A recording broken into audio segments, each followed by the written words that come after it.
Hello, friends. Welcome to Creative Medicine. In this lecture, we will learn about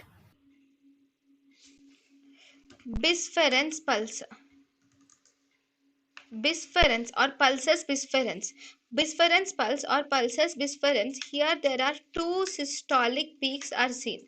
The two peaks are in systole only. That means there is a peak here in the systole and there is one more peak in the systole. So two peaks are present in systole, then it is pulsus bisferens. So this pulsus bisferens is actually seen in conditions like aortic regurgitation. It is seen in aortic regurgitation with aortic stenosis and hypertrophic obstructive cardiomyopathy.